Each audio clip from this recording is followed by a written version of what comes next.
This is the fourth episode of the mini-series that I'm making on the DMT archetypes, so the things that people have been reporting seeing over and over. So the one that I want to talk about right now is the chessboard or the checkered board. And I've made other videos about this, just, showing that other people have reported it, so you can check those ones just to see other information. I won't really go over too many of the reports, but I will show you a video that a YouTuber by the name of Your Mate Tom made, and he basically came by my channel and noticed that he also had experiences with jesters, so I'll just show you the video. I took the bong, slowly roasted the changa until it fell through the cone piece, and then inhaled, and then I shit you not, guys, within 1 second of me inhaling, I heard that familiar high frequency pitch which I always hear every time I smoke DMT, and then this white light just completely covered my field of vision, and the first sort of pattern which I remember seeing was this cartoon backdrop of this black and white checkerboard, right? And as soon as I inhaled, I knew I'd made a grave mistake, right?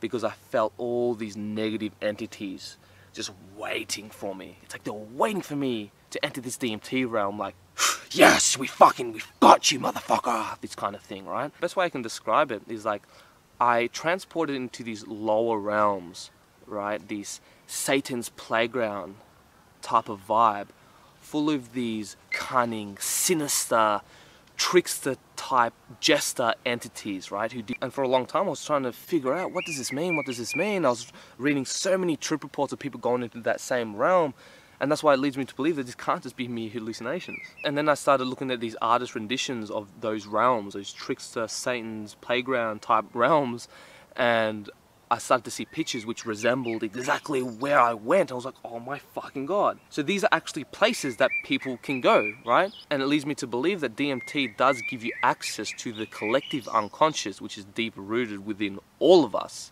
So it's not just our own personal unconscious, which Carl Jung coined this term. It's the collective unconscious, which is a part of all our unconsciousness, which is why so many people go to familiar realms, they visit the same entities, and so many of these insights are very consistent throughout the thousands of years that have passed through all these different cultures. Even by looking at artwork depicting these realms, you can see the chessboard patterning occurring.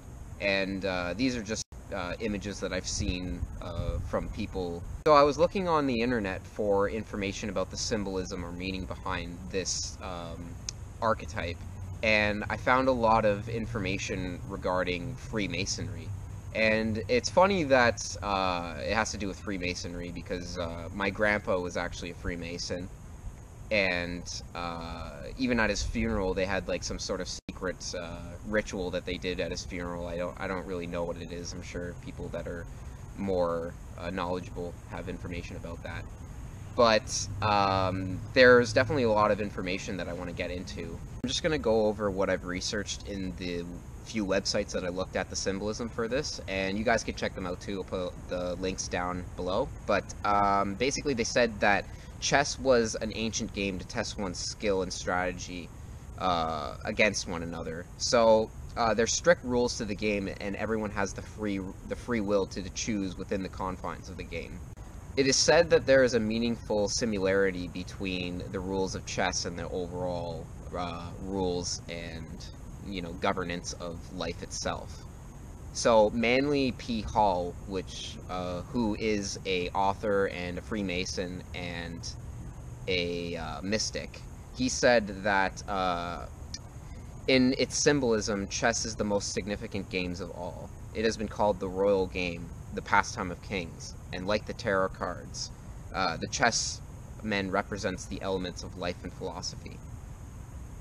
So the 64 squares on the chessboard automatically correlates to the 64 hexagrams of the Oriental divinatory system, the I Ching. To Freemasons, it illustrates duality.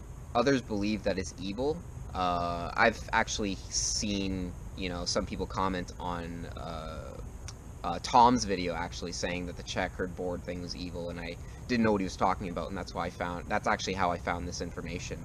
But apparently the ancient mystics used to use the patterns in temples, and apparently it is a way to open up portals of energy, or that's what they thought at least.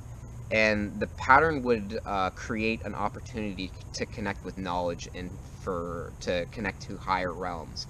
So I thought it was really interesting that this sort of higher realms connecting thing is sort of correlates to the DMT realm, because it's funny, all of the archetypes are like sort of a Freemason's fantasy, or a Freemason's wonderland, or sort of utopia.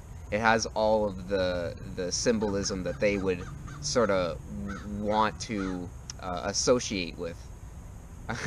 It'd be funny if you know, Freemasons die and they go to this heaven. You know, it's funny to think about, but it makes me wonder if they know anything about these archetypes, because like I'm not a Freemason, so I'm not into their group, but it's interesting that they're the things that they talk about, and other people have told me that on my channel that the Freemasons talk about not just the chessboard but also the trickster archetype. I have to look into that, but if it's true, then I think that's pretty amazing. Maybe they do know a lot more than we give them credit for, because I always thought that the Freemasons were just sort of people that, well, I was told that they were just people that did a lot of community work and charity stuff. They sort of discouraged any thinking that there was some sort of conspiracy stuff or like Illuminati stuff at the top, but it's it's funny to think that, you know, DMT might be an Illuminati drug. Anyways, I think that's pretty much it. I hope you found this entertaining. So, yeah, good night.